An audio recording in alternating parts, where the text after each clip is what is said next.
आज की पहली और बड़ी खबर की बात करें तो पूर्व सीएम रघुवर दास ने की फिल्म द कश्मीर फाइल को झारखंड में टैक्स फ्री करने की मांग। भाजपा के राष्ट्रीय उपाध्यक्ष सह झारखंड के पूर्व मुख्यमंत्री रघुवर दास ने मुख्यमंत्री हेमंत सोरेन से द कश्मीर फाइल फिल्म को झारखंड में टैक्स फ्री करने की मांग की है। उन्होंने कहा कि 90 के दशक में कश्मीर में हिंदुओं के साथ बर्बरतापूर्ण घटनाएं हुई। लोगों को यह जानने का अधिकार है कि कैसे पाकिस्तानी आतंकवादियों ने कुछ दलों की तुष्टीकरण की राजनीति के बल पर कश्मीर में हिंदुओं का नरसंहार किया। पूर्व सीएम श्री दास ने कहा कि कश्मीर में हमारी माताओं बहनों के साथ जानवरों से भी बदतर व्यवहार किया गया, लेकिन दुर्भाग्यवश वोट बैंक की राजनीति ने सालों तक यह सच्चाई देश से छिपाई। उस समय की घटना को दर्शाते हुए अब द कश्मीर फाइल के नाम से एक फिल्म बनी है। देश हित में कई राज्यों ने इसे टैक्स फ्री किया है। उन्होंने सीएम हेमंत सोरेन से आग्रह किया है कि इस फिल्म को टैक्स फ्री करें ताकि ज्यादा से ज्यादा लोग यह सच्चाई जान सके। जब तक लोग इतिहास जानेंगे तब तक अपने भविष्य के बारे में लोग सही फैसला ले सकेंगे। उन्होंने जल्द इसे टैक्स फ्री करने की मांग की है। उन्होंने कहा कि इस फिल्म के माध्यम से राज्य की जनता भी कश्मीर में हुई बर्बरतापूर्ण कार्रवाई को देख सकें। वहीं आपको बता दें कि द कश्मीर फाइल को मध्य प्रदेश के अलावा गुजरात, हरियाणा और कर्नाटक में राज्य सरकार ने इसे टैक्स फ्री कर दिया है। वहीं मध्य प्रदेश में बाकायदा इस फिल्म को देखने के लिए पुलिस कर्मियों को छुट्टी भी मिलने की बात कही गई है। इधर पीएम नरेंद्र मोदी ने भी इस फिल्म की तारीफ कर चुके हैं।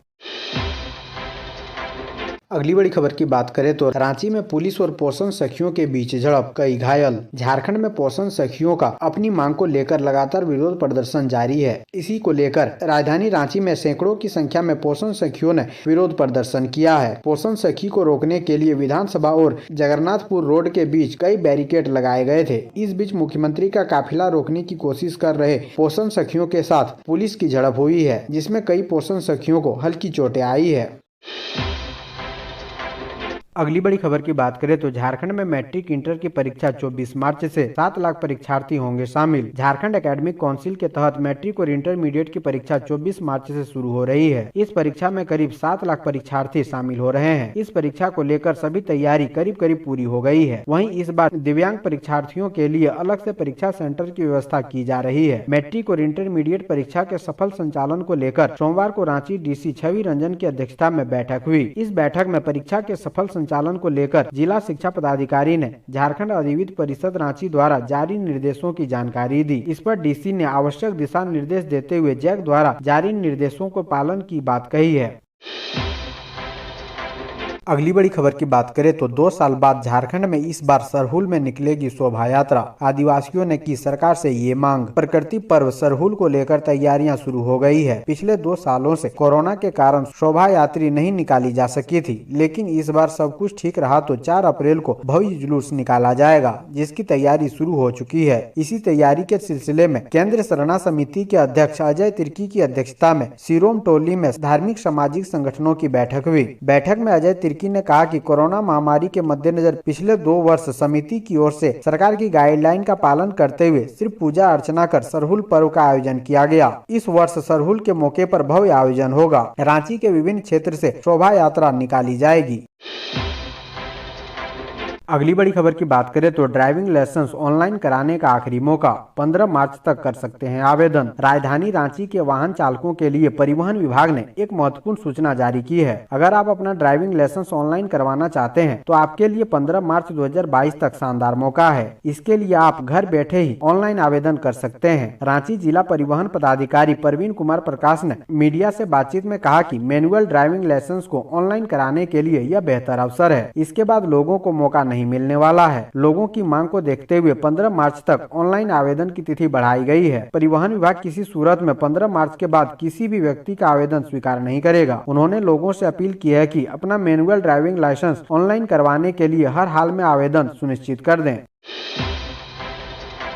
अगली बड़ी खबर की बात करें तो आलमगीर आलम ने कहा 1932 तो रहेगा ही, 1964 और 1974 के सर्वे का अध्ययन करा रही है सरकार। झारखंड विधानसभा के बजट सत्र के 11वें दिन सोमवार को विधायक सरयू राय ने सदन में जानना चाहा कि क्या सरकार स्थानीय नीति के लिए 1932 के खतियान को आधार बनाना चाहती है। उन्होंने यह भी जानना चाहा कि पूर्व की सरकार ने स्थानीय नीति 2016 में तय की थी, उसमें संशोधन भी किया है जो वर्तमान सरकार को स्वीकार नहीं है। जवाब में संसदीय कार्य मंत्री आलमगीर आलम ने कहा कि 1932 का खतियान तो रहेगा ही, लेकिन सरकार 1964 और 1974 के हुए सर्वे की भी समीक्षा कर रही है। उन्होंने कहा कि अभी 2016 की स्थानीय नीति चल रही है, सरकार बहुत जल्द नई स्थानीय नीति लाएगी। इसके लिए त्रिस्तरीय मंत्रिमंडलीय उप समिति के गठन का मामला सरकार के समक्ष विचाराधीन है।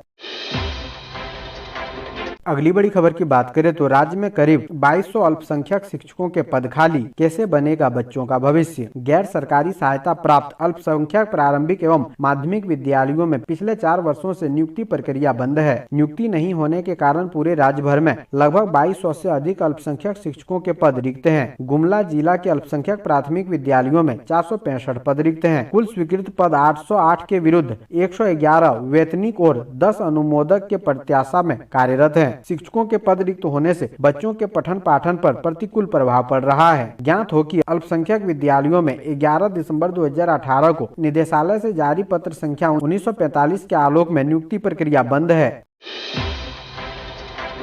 अगली बड़ी खबर की बात करें तो केंद्र का बस चले तो खनन के लिए यहां के लोगों को शिफ्ट कर दें, कई और सवालों का सीएम ने दिया जवाब। झारखंड में सीसीएल, बीसीसीएल और ईसीएल जैसी कंपनियां रेतों के साथ मनमानी पर उतारू है। जमीन अधिग्रहण के बाद जिस जमीन का उपयोग नहीं कर पाती उसे भी नहीं लौटाया जाता है। यही नहीं, खनन के बाद संबंधित माइनिंग क्षेत्र की लेबलिंग नहीं होती है ताकि उस पर फिर से खेती हो सके। धनबाद से भाजपा विधायक ढुल्लू महतो ने मुख्यमंत्री प्रश्नकाल के दौरान इस सवाल को गंभीरता से उठाया। जवाब में मुख्यमंत्री हेमंत सोरेन ने दो टूक कहा कि केंद्र की कंपनियां कोल बेयरिंग एक्ट के तहत जमीन लेती है, यह केंद्र का कानून है, राज्य का नहीं। उन्होंने कहा कि पूर्ववर्ती सरकार ने ही लैंड बैंक की नियमावली बनाई थी। हालांकि सरकार अच्छी तरह समझती है कि यह एक गंभीर मसला है, रेतों को उनका हक मिलना चाहिए। कोल इंडिया को इसके लिए कई बार सरकार की तरफ से फटकार भी लगाई जा चुकी है। मुख्यमंत्री हेमंत सोरेन ने कहा कि केंद्र सरकार का बस चले तो खनन के लिए यहाँ के लोगों को दूसरी जगह शिफ्ट कर दें। अगली बड़ी खबर की बात करें तो झारखंड सरकार के खिलाफ शिक्षकों ने खोला मोर्चा, पुरानी पेंशन योजना लागू करने को लेकर आंदोलन। वर्ष 2004 के बाद नौकरी करने वाले शिक्षक व अन्य सरकारी कर्मी रविवार को गुमला में पेंशन चेतना यात्रा निकाली और जिला अधिवेशन में पुरानी पेंशन व्यवस्था लागू करने की मांग को लेकर गोलबंदी आरम्भ कर दी। National movement for old pension scheme के बैनर तले शिक्षक एवं कर्मचारी परमवीर अल्बर्ट एक्का स्टेडियम से पेंशन चेतना यात्रा निकाली। शहर के मुख्य मार्गों में अपनी एकजुटता का प्रदर्शन करते हुए मुरली बगीचा स्थित माध्यमिक शिक्षक संघ भवन पहुंचे। संघ भवन में संगठन के संयोजक सुमित कुमार नंद ने नई और पुरानी पेंशन व्यवस्था की विस्तार से जानकारी दी। उन्होंने कहा कि सरकार पुरानी व्यवस्था को समाप्त कर अन्याय कर रही है। इस व्यवस्था से कर्मियों को काफी लाभ था। अगली बड़ी खबर की बात करें तो झारखंड के इस एमएलए ने कहा, आरएसएस ने लिखी है द कश्मीर फाइल की script. The Kashmir file cinema घरों में धूम मचा रही है। झारखंड की राजधानी रांची में भी लोग पूरे फैमिली के साथ टिकट खरीदकर फिल्म देख रहे हैं। द कश्मीर फाइल इन दिनों सुर्खियों में है। दरअसल कारण यह है कि घाटी से 90 दशक बाद कश्मीरी पंडितों का जो पलायन हुआ उसी पर आधारित कश्मीर फाइल्स फिल्माया गया है। इस फिल्म को लेकर दरअसल कारण यह है कि घाटी से 90 दशक बाद कश्मीरी पंडितों का जो पलायन हुआ उसी पर आधारित कश्मीरी फाइल्स फिल्माया गया है। इस फिल्म को लेकर कांग्रेस विधायक इरफान अंसारी ने कहा कि फिल्म की स्क्रिप्ट आरएसएस वालों ने लिखी है, फिल्म को सही तरह से नहीं फिल्माया गया है। मैं उनके साथ हूँ जी, जिन्हें वहाँ से भगाया गया है, लेकिन फिल्म की स्क्रिप्ट फिल्म की पटकथा संघ वालों ने लिखी है। वहीं पूर्व मंत्री व बीजेपी विधायक सीपी सिंह ने इरफान अंसारी के बयान पर कड़ी प्रतिक्रिया व्यक्त करते हुए कहा है कि वह जमूरा है, सदन में भी जमूरा है और सदन के बाहर भी जमूरा है। उसको यह समझ नहीं आ रहा है यह फिल्म क्या दुख दर्द विस्थापन से भरी कहानी है। यह मैंने देखी नहीं है, लेकिन लोगों से सुन रहा हूं। उन्होंने कहा कि पंजाब, उत्तराखंड और उत्तर प्रदेश में कांग्रेस 2 पर अटक गई है। इसकी भी स्क्रिप्ट बीजेपी मुख्यालय से लिखी गई है। अभी तक इन कांग्रेसियों को समझ नहीं आ रहा है। विनाश काले विपरीत बुद्धि। इधर दूसरी ओर कश्मीर फाइल्स के ग्लोबल लॉन्च के बाद झारखंड में खुद युवा सड़क पर उतरकर लोगों से पिक्चर देखने की अपील कर रहे हैं। रांची के सिनेमा हॉल के बाहर कश्मीर फाइल्स के बैनर के साथ लोग अन्य लोगों से भी थिएटर आकर मूवी देखने का अनुरोध कर रहे हैं। अगली बड़ी खबर की बात करें तो झारखंड के पूर्व सीएम रघुवर दास बने यूपी के सह पर्यवेक्षक। केंद्रीय गृह मंत्री अमित शाह के साथ करेंगे काम। भारतीय जनता पार्टी ने सरकार गठन के लिए उत्तर प्रदेश समेत 4 राज्यों के लिए पर्यवेक्षक नियुक्त किए हैं। उत्तर प्रदेश में केंद्रीय गृह मंत्री अमित शाह के साथ झारखंड के पूर्व सीएम रघुवर दास को पर्यवेक्षक बनाया गया है। पूर्व सीएम श्री दास को नई जवाबदेही मिलने पर पार्टी नेताओं ने खुशी जाहिर की है। सोमवार को बीजेपी ने झारखंड के पूर्व सीएम रघुवर दास को उत्तर प्रदेश का सह पर्यवेक्षक नियुक्त किया है। श्री दास केंद्रीय गृह मंत्री अमित शाह के साथ उत्तर प्रदेश के लिए पर्यवेक्षक नियुक्त हुए हैं। इस दौरान केंद्रीय मंत्री श्री शाह के साथ पूर्व सीएम रघुवर दास उत्तर प्रदेश में सरकार गठन में अपनी महती भूमिका निभाएंगे। 4 राज्यों में भाजपा की जीत पर पूर्व सीएम रघुवर दास ने पार्टी कार्यकर्ताओं के साथ होली खेलकर जीत का जश्न मनाया। इस दौरान उन्होंने कहा था कि पीएम नरेंद्र मोदी के नेतृत्व में देश आगे बढ़ रहा है। राज्य की जनता पीएम मोदी पर विश्वास जताते हुए स्पष्ट बहुमत दिया है। साथ ही कहा कि इन 4 राज्यों की जीत का असर झारखंड में भी दिखेगा। अगली बड़ी खबर की बात करें तो सांसद निधि से खुट्टी संसदीय क्षेत्र में बनेगा 12 नई सड़कें। जनजाति मामलों के केंद्रीय मंत्री और खुट्टी के सांसद अर्जुन मुंडा ने अपनी सांसद निधि से खुट्टी संसदीय क्षेत्र में 12 नई सड़कों के निर्माण के लिए लगभग 60 करोड़ से अधिक राशि की स्वीकृति दी है। इससे संसदीय क्षेत्र की खुट्टी, तोरपा, रनिया, तमाड़ और सोनाहातू प्रखंड में लगभग 110 किलोमीटर सड़क का निर्माण कराया जाएगा। अगली बड़ी खबर की बात करें तो झारखंड में अब तक हुई है मॉब लिंचिंग की 46 घटनाएं। सभी पीड़ित परिवारों को मिलेगा मुआवजा। झारखंड में साल 2016 से 2021 के बीच मॉब लिंचिंग की 46 घटनाएं हुई। इसका मतलब यह हुआ कि पिछले 5 वर्षों में हर साल 9 लोग भीड़ के आक्रोश का सामना कर चुके हैं। अब सवाल है कि इन मामलों में अब तक सरकार ने क्या किया, कितने लोगों को आजीवन कारावास की सजा हुई, कितने परिवारों को मुआवजा मिला। प्रश्नकाल के दौरान भाकपा माले के विधायक विनोद सिंह इस गंभीर सवाल उठाते हुए सरकार से जवाब जानना चाहा। प्रभारी मंत्री आलमगीर आलम ने इस सवाल के जवाब में कहा कि मॉब लिंचिंग की घटनाओं को लेकर सरकार गंभीर है। उसी का नतीजा है कि यहाँ इसके खिलाफ कानून बनाया गया है। प्रभारी मंत्री ने स्वीकार किया कि पिछले 5 वर्षों में राज्य में मॉब लिंचिंग की 46 घटनाएं हुई है। इसमें से 11 मामलों में 51 लोगों को आजीवन कारावास की सजा हो चुकी है, जबकि पीड़ित परिवारों के बीच 19,90,000 बतौर मुआवजा वितरित किया गया है। हालांकि सरकार की तरफ से यह स्पष्ट नहीं किया गया है कि 46 घटनाओं में कितने लोगों की जान गई है।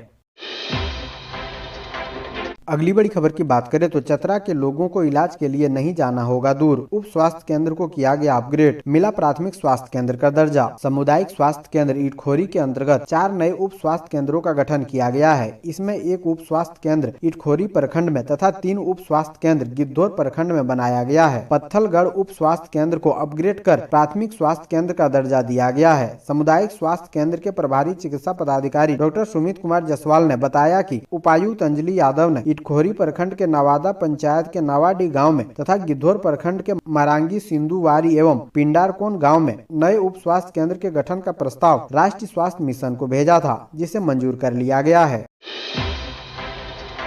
अगली बड़ी खबर की बात करें तो हाथी का दांत बना गढ़वा का सदर अस्पताल, इलाज के नाम पर मरीजों का होता है शोषण। गढ़वा जिले में हड्डी रोग के इलाज की समुचित व्यवस्था नहीं होना मरीजों के लिए परेशानी का सबब बना हुआ है। आए दिन सड़क दुर्घटनाओं में हड्डी फ्रैक्चर होने पर सरकारी अस्पतालों में आने वाले मरीजों का रेफर कर दिया जाना परंपरा सी बन चुकी है। सामुदायिक स्वास्थ्य केंद्रों की कौन कहे, जिला मुख्यालय स्थित सदर अस्पताल में भी हड्डी रोग से संबंधित मरीजों के समुचित इलाज की व्यवस्था नहीं है। सामुदायिक स्वास्थ्य केंद्र से रेफर होकर सदर अस्पताल में इलाज कराने पहुंचे हड्डी रोग के मरीजों को इलाज के नाम पर स्वास्थ्य कर्मियों द्वारा प्राथमिक उपचार ही नहीं मिल पाता है। रेफर होने वाले मरीज निजी अस्पतालों या नीम हकीमों के चंगुल में पड़कर आर्थिक दोहन के शिकार बन रहे हैं। जिले में बढ़ती सड़क दुर्घटनाओं में हड्डी रोग से संबंधित मामले को देखते हुए हड्डी रोग विभाग को बेहतर बनाने की मांग उठने लगी है।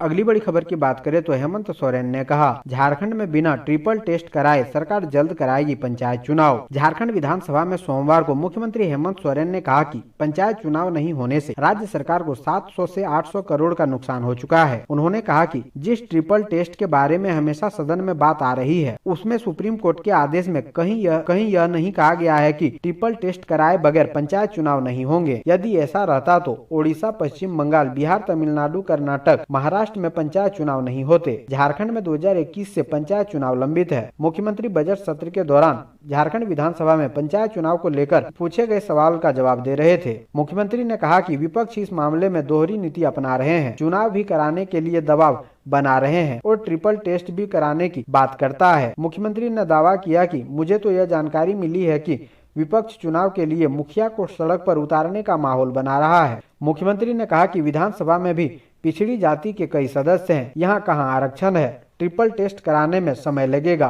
और सरकार को धन की भी हानि होगी। ट्रिपल टेस्ट पर भविष्य में निर्णय लेंगे। जहां ओबीसी बहुल क्षेत्र है वहां तो ओबीसी चुनकर आएंगे ही, इसलिए सरकार बिना ट्रिपल टेस्ट कराए पंचायत चुनाव कराएगी।